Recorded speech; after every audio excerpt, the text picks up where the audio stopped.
चीज शुरुआत में कहना चाहता हूं। हरिवंश राय बच्चन जी की आत्मकथा का एक खंड है पहला, जिसका शीर्षक है क्या भूलूं क्या याद करूं।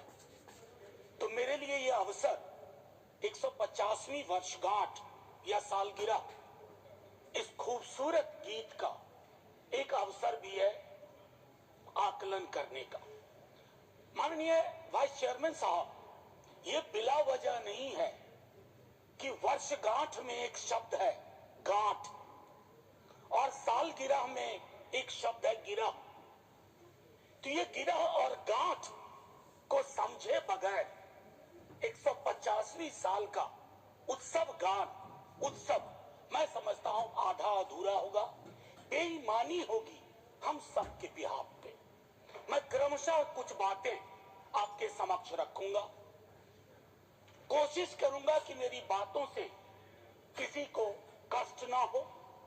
इसलिए नहीं कि मेरे पास कष्ट पहुंचाने का कारण नहीं है, बल्कि इसलिए कि कष्ट पहुंचाने में इस देश की ऊर्जा जा रही है।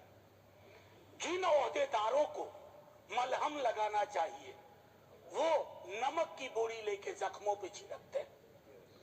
तो इस परिपाटी को बंद करने की चेष्टा होनी चाहिए। मुझे स्मरण है कि कई साथियों से जब बात होती है, सत्ता पक्ष के भी हैं, वो भी ऐसा ही विचार रखते हैं। गर्व की बात है कि क्योंकि ये गीत हमारी सांस्कृतिक और भावनात्मक एका पहचान का प्रतीक। बंगाल में लिखा गया लेकिन सरहद पार कर गया, सिर्फ इसलिए नहीं कि इसके बोल बहुत अच्छे थे। इस गीत के स्पिरिट को देखिए, इस गीत का स्पिरिट बंगाल से पंजाब पहुंचता है, जहां इसको जानने वाले लोग नहीं थे, इसके शब्दार्थ को भावार्थ को समझ रहे थे। इसलिए मैं कह रहा हूं कि विविधताओं के बावजूद बहुलवादी संस्कृति इस देश का हिस्सा रही है। हम ऐसे ही पले बढ़े हैं। कोई नुक्कड़, कोई गली, कोई गांव नहीं है गांव में हिंदू, मुसलमान, सिख, ईसाई, नास्तिक ना दिखे। आजादी की लड़ाई में सबका योगदान, हिंदू, मुसलमान, सिख, ईसाई और नास्तिक भी। अपने जीवन के एक बड़े हिस्से में मैं भी नास्तिक, जब मैंने भगत सिंह को पढ़ा मैं नास्तिक क्यों, तो मुझे गर्व होता था कि भगत सिंह वाली परंपरा। एक चीज मैं इससे पहले कि कहूं, एक महत्वपूर्ण चीज कहना चाहता हूं। मैं इस सदन में जितनी बार बोला हूं, नेहरू जी जरूर यहां चर्चा में आते हैं। जवाहरलाल नेहरू सर, मैं कांग्रेस का नहीं हूं, लेकिन अपने को नेहरूवादी मानता हूं, गांधीवादी मानता हूं, अंबेडकरवादी मानता हूं, और परस्पर विरोध नहीं है। इनका तब के वक्त में विरोध था, लेकिन मैं आज कह रहा हूं अगर कोई ऐसी व्यवस्था हो कि ये पृथ्वी पे आएंगे ना, तो एक मोर्चा बना लेंगे एक साथ मिलकर। आज की हकीकत के संदर्भ में मैं क्यों कह रहा हूं, एक छोटी चिट्ठी, आजकल चिट्ठियां पढ़ी जा रही हैं सर, लेकिन चिट्ठियां पढ़ने में लोग थोड़ी बेईमानी कर रहे हैं। सेमी कोलन के बाद का हिस्सा पढ़ते हैं, पूरा पत्र नहीं पढ़ते हैं। अमृता शेरगिल जी जवाहरलाल नेहरू जी को लिख रही हैं, ये है नवंबर 6, 1937। सर गौर कीजिएगा, बहुत प्यारी खूबसूरत चिट्ठी है। ये चिट्ठी कहती है, उनकी किताब मिली थी आत्मकथा, ये चिट्ठी कहती है, my dear Jawahar, as a rule I dislike biographies and autobiographies, they ring false, pomposity or exhibitionism. But I think I like yours. You are able to discard your hello. You are capable of saying, when I saw the sea for the first time, when others would say, when the sea saw me for the first time. Sir आजकल ऐसे लोग बहुत तरक्की कर रहे हैं जो ये कहते हैं कि समंदर ने आज मुझको पहली बार देखा, ये नहीं कि मैंने समंदर को पहली बार देखा। ये एक महत्वपूर्ण चीज है सर। ध्रुवीकरण आज के हमारे जीवन का हिस्सा बन गया। क्या बंकिम बाबू ने ये कल्पना की थी?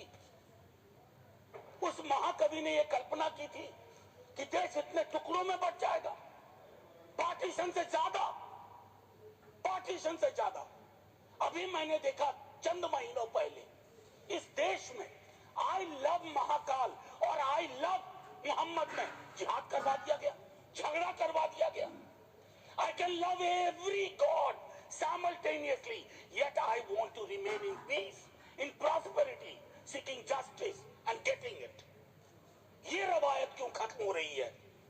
सर, ये निकेन प्रकारे चुनाव जीत जाए, मैं बधाई देता हूं। चुनाव जीतना एक कला है, हो सकता है ये इस कला में आप निष्णात हो, लेकिन सर मैंने कहा तो मैं चोट नहीं पहुंचाऊंगा, लेकिन चुनाव जीत जाए और देश हार जाए, देश टुकड़ों में बट जाए, गलियों गलियों में नफरत की फसल हो, ये कौन सा वंदे मातरम है? ये कौन सा वंदे मातरम है? मैं सिर्फ ये कहना चाहता हूं, चुनाव जीतने की कई पद्धतियां हैं, कुछ पब्लिक को पता है, कुछ अभी नहीं पता है, आने वाले दिनों में पता चल जाएगा, क्योंकि इस मुल्क में कोई सीक्रेट बहुत दिन छुपता नहीं है। लेकिन एक चीज जो सबके सामने उजागर है कि आप चुनाव के वक्त, चुनाव से पूर्व, चुनाव के दौरान आप किस प्रकार की जुबान बोल रहे हैं। सर, मैं जानता हूं जब तमाम हमारे सीनियर साथी लोग, मंत्री लोग एक दिन तो पब्लिक लाइफ छोड़ के जाएंगे, मैं भी जाऊंगा छोड़ के सर, मैं भी छोड़ के जाऊंगा, लेकिन मूल्यांकन करूंगा मेरी बातों ने कितनों को चोट पहुंचाई, कितने घर में दीवारें खड़ी कर दी, कितने गांव में तकसीम जैसे हालात कर दिए। मैं वंदे मातरम के माध्यम से कश्मीर पे बोलूंगा, शाम में मेरी ट्रोलिंग हो जाएगी, मैं नहीं बोलूं क्या? चुप हो जाऊं भय से, डर से? सर 1 मिनट का वक्त दीजिए, मैं ज्यादा वक्त, मेरे दूसरे स्पीकर हैं वो बोलेंगे, बस उसको 1 मिनट का वक्त दीजिए, मेरी बातें अधूरी रह गई हैं। लेकिन ऐसे अवसरों पर अक्सर होता है, सालगिरह जरूर मनाएं, गिरह का ध्यान रखें, वर्षगांठ जरूर मनाएं, गांठों का ध्यान रखें, और अगर वो न कर पाए तो इतना जरूर करें, इन महापुरुषों को, इनकी रचना को अपनी राजनीति का अवसर न बनाए, औजार न बनाए। और एक आखिरी टिप्पणी करूंगा, पहले भी कह चुका हूं, सर इस सदन में पक्ष विपक्ष दोनों तरफ महापुरुषों को याद करने वाले लोग हैं। सर 30 सेकंड और दे दीजिए, न जाने उस कुर्सी में क्या है, जो बैठता है, आप जो बैठते हैं, सर बस 30 सेकंड दे दीजिए, मैं 30 सेकंड मांग रहा हूँ। मैं सिर्फ इतना कहना चाहता हूँ, मैंने पहले भी कहा, प्रधानमंत्री जी को एक्चुअली बीजेपी के लोगों को नेहरू का धन्यवाद करना चाहिए, वो पॉलिटिकल लाइफ जैकेट की तरह इस्तेमाल किए जाते हैं।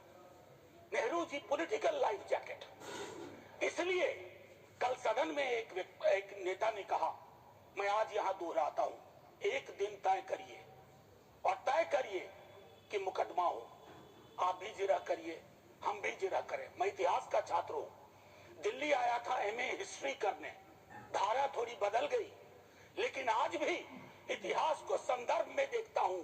1937, 1905, 1915 की बातें पढ़ूंगा तो पूरा पैराग्राफ पढ़ूंगा, सेमीकोलन के बाद नहीं पढ़ूंगा।